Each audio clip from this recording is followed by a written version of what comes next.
Composition is the most important part of the whole process.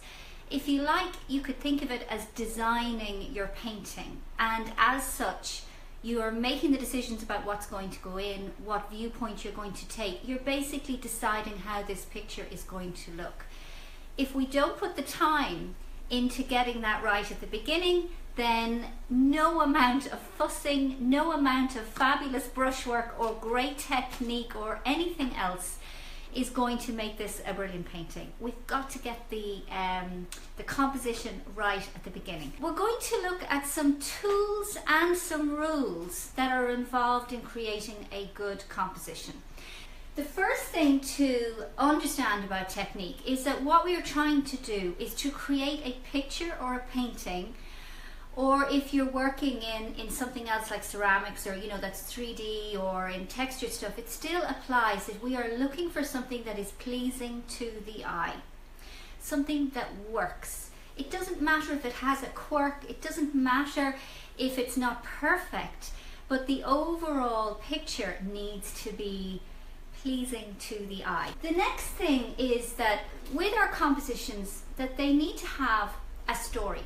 There needs to be something about it that is what this painting is about. And it doesn't matter again what it is, but we want something to be the focus of the painting, the story of the painting, the thing that it's all about, that it hangs together. And when you're constructing your composition for a painting, you need to keep that in the back of your mind. What is the story of this painting? Now, you might have come across the principles of design, the basic principles of design. Anyone who's been to art college will be familiar with them. Unity, balance, and variety. Unity means that the whole thing should pull together as a whole. So if you've got one part of your painting that looks like one thing, like in a style, for instance, you've got a lot of colour and you've got a lot of texture and a lot of sort of vibrant brush stroke, and then the other sort of top quarter of the painting is very flat and lots of blending, and the whole thing kind of is very smooth. It looks like there's two different paintings going on. So in terms of style, in terms of colour palette, in terms of the whole thing, the painting should just look like it's all of one painting. And that really is what unity is about in a nutshell for you. Balance is about balancing the different elements that there are. So if you've got all of the sort of juice, the story, the various different things going on in the bottom right hand corner and nothing going on in the top left corner or anywhere else, then either you're doing that on purpose because it's sort of like an asymmetrical design, or it's imbalanced. So you need to think about, is my painting balanced? If it's a still life, if you've got some interest over here, have you got something going on over here to kind of counterbalance what's going on in your painting? So balance is another sort of key principle of design. And then variety is the third one. So variety is the spice of life. Imperfection is what life is about. Nothing is meant to be perfect. It just isn't interesting. Perfection isn't really interesting. So where's the variety in your painting? Where's the interest in it? Where's the little something that breaks the rule, that and I'm not talking necessarily about technique, so you might have 3 cherries in a row, but one of the stalks is going in the other direction. So variety is creating difference, it's creating interest by breaking up the pattern, and as human beings we are drawn to that. Even if you paint in a very hyper-realistic style and your paintings are perfect, then in the subject matter there'll be some little thing that catches our eye in a good way, that breaks the rule of the pattern and gives it that extra interest. And that's what variety is all about. 2 of the things that are rules that are really useful to know are the rule of thirds and the rule of odds. So the first one is really important, and it is about how you construct your painting. So I have this picture which might help a little, okay? Now you'll notice that I used a grid the other day when I was, let me see if I can get that into the picture. So you see this grid, the picture here has been divided into 3 horizontally and vertically, okay? And what we don't want in the rule of thirds, the action, if you like, should happen along the cross section of those grids. So the horizon of a picture should either land along the bottom third or along the top third, but not right in the middle. Now again, you know, there's an exception to every rule, and you'll find a painting that breaks that rule and looks fantastic. But it most likely is fantastic because of something else. This rule is a sort of a Falstaff for you to fall back on when you're creating your picture. If you're taking a photograph on your phone and you're looking at a scene and the sea, say, is sort of along the halfway, then just move it up a little and the horizon will land around here, or down and you will get, you know, the horizon here and you'll get less sky. I guarantee you your photography will look better just by applying that rule. So the other thing is that the interest in our pictures want to land on the cross sections here, okay? Now again, this is a rule and rules are made for breaking, but this is a really good rule to understand and to go by.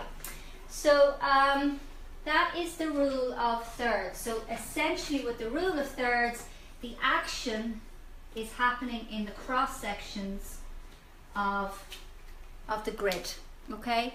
I find it very useful to put the grid onto my sketch paper when I'm sketching out a composition before I even start. I wonder, do I have any examples here of that? I never thought to grab that for you. Probably do, but they're not here to hand. So that's a very useful trick. So the next thing is the rule of odds. Now any of you who are gardeners will already know this. We don't plant in, gardeners don't plant in 2s and 6s and 8s. They plant in 3s and 5s and 7s. There is something about the odds that aesthetically works. You know, Michelangelo knew it, the masters knew it. These are really old rules. So when you are setting up your still life, think about using groups of odd items rather than groups of even items. So here's one of mine. This is just printed off on paper, and you've got 3 going on there. So you know, it's the magic 3, isn't it? You know, it's more interesting than using evens, okay? Negative and positive space. Negative space is the space where there's nothing going on, if you like. This is a little pussycat painting by Diane Hoppner, and if you see here, there's a lot of negative space in this painting, okay? There's nothing going on in this shape, but isn't it really striking? Isn't it like part of the whole story of this painting, apart from this beautiful tuxedo cat? So this shape, if you think about this painting, okay, the cat is the star, but really it's this that makes this painting, you know, striking in a design way. So sometimes we need negative space to balance something that's going on, or to provide a calm in the painting, an area of calm, that there's not loads going on, you know, a counterfoil to a lot of detail that might be going on elsewhere. Okay, the next is use of shadow. Let me see, I'm sort of jumping through them ad hoc. Placement and kissing. I am not going to tell you that you can't kiss. That is on your own time, but let me explain to you what kissing is. Kissing is where 2 objects are touching. Say you're setting up a still life and you're looking at it straight on, right? And I'm behind it. And you have 2 objects and they're like this. This is essentially 2 objects kissing. Now it's very difficult to paint this if they are both exactly the same color, and depending on the light, this can just merge in together and you end up putting a dark line. Like drawing a line between the two, because it's very difficult to show that they are not sort of, you know, some odd pair of sunglasses in a very orange tone, you know. So what we do in that situation is we pull them apart and have them separate, or we have one in front of the other. If one is in front of the other, usually the light is different on one than the other, and you'll be able to describe that in your tonal values. So for instance, this one, this is back to front. It's like trying to do this. This one here, this one, is darker than the one behind. Can you see that? Let me get my fingers out of the way, those fingers. So the one at the front, this one, is darker than the one at the back. Do you see that lighting? So it is easier for you to get this one, the color of this one, it's hard to do this. It's harder than it looks, I can tell you. So this shape here, you see here how much darker that is to here.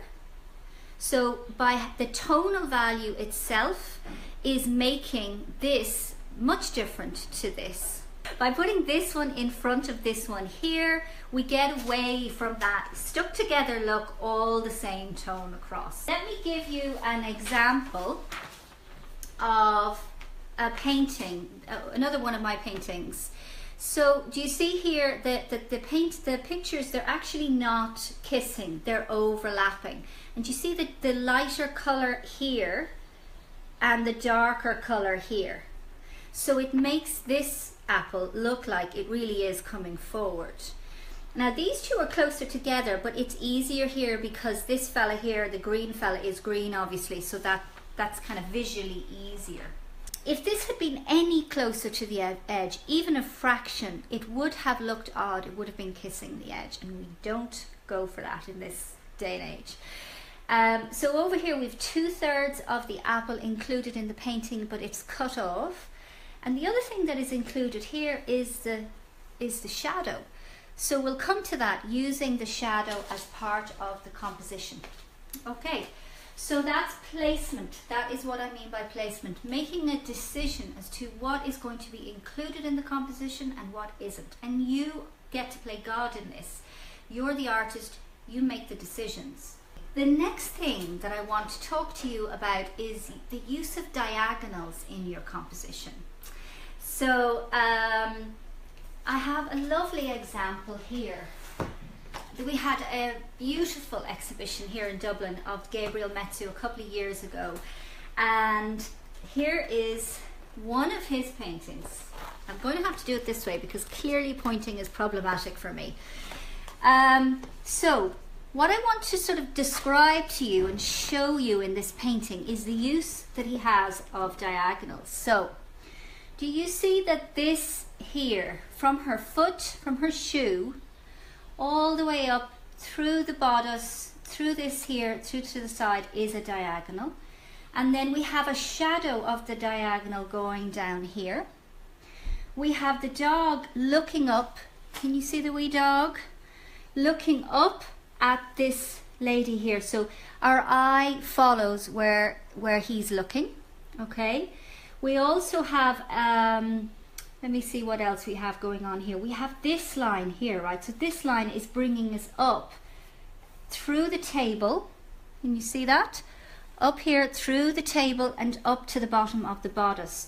So his painting is purposely, he is leading our eye all the way through this painting, you know. So we have these diagonals going across here. We have diagonals coming up here, so that our eye is led in a very pleasing way over the painting. It's never a case where we don't know what to look at next. He's helping us to follow through the painting by the use of diagonals. Okay, so there's a couple of other little things that I want to talk to you about. The first is shadow. In this one here, okay, the shadow is part of the composition. So you've got this diagonal running up here, you've got a line coming down here, but in counter to that, you've got other shapes that are sort of happening, which are those shadows. So You might look at that and you will register the 3 apples, but the shadows are as much a part of the composition as the apples are. And often the shadow can be, you know, the shadow can be as much part of the story as the actual item is. The next thing is color. So there's a couple of different ways. There's obvious ways. Your painting can be full and rich in color, and that can be part of the story. But you as an artist can decide to desaturate certain areas of your painting and let one thing shine out in color, in saturated color. So that's where color, it's one example where color can help you in as a compositional tool. Okay, 2 very important sort of tools for creating composition are the grid and the viewfinder. And I've mentioned the grid before. So when you are setting up your still life, or say you're going to work from a series of photos, or you're outside looking at a landscape in order to draw it, you will get your sketchbook, and it is a very useful thing to draw a grid onto your sketch pad before you start sketching. A lot of artists will make a little mark just inside the top and each side and the bottom to visually remind themselves that if they're going to go past that line, they're going to be touching the edge of the canvas and it'll be kissing the canvas. So if they're going to bring the edge of their composition any closer, that they might need to decide to crop it. And at that stage, and we'll talk about this next week, they will start to place their items within the grid. Okay, so a grid is a very, very useful thing. When you go to transfer it onto your canvas, you'll start again with the grid, and that will help you to plot it on. The other tool is the viewfinder, which I didn't take out. And I have one here to my hand. And this is one that I get. And basically, it allows you to look through this viewfinder and make a decision as to where your picture is going to be, whether it's square or whether it's landscape or whether it's portrait. You're looking through it and you're cutting off the edges, blocking out everything else around it, and just looking through to see, where is my painting going to be? Is it going to be half a face? Is it going to be all of me? Is it going to be just my, you know what I mean? That's how you use this. So very, very handy tool to have. I would recommend that you use. We have looked at tools and sort of ways to help you to create a good composition. What I would suggest that you do is that you start with still life if you're a newbie, and that you lay out your composition and use, you know, you can put them on top of a box if you want to bring your composition up higher, or you can have it sitting on the ground or on a table or on something beside your easel. And play around with, you know, will I put this here? Will I bring this forward? Will I, you know, move this around? And think about the elements that we talked about. So, what is the story of my painting going to be? Where is the point of interest? Is it pleasing to the eye as a whole? Does it have unity, balance and variety? You're going to apply your rule of thirds. You're going to apply the rule of odds or difference, 3s, 5s, 7s. Where is the negative space in your composition, and is that important? The shadow, is that going to be part of your composition? Is it going to be important? Is colour going to be? Where are the diagonals drawing your eye? And look at the placement. So you're placing elements so that they're not kissing, and so that they're either cropped off the edge or purposely included into it. So that is pretty much it. Happy painting. Bye.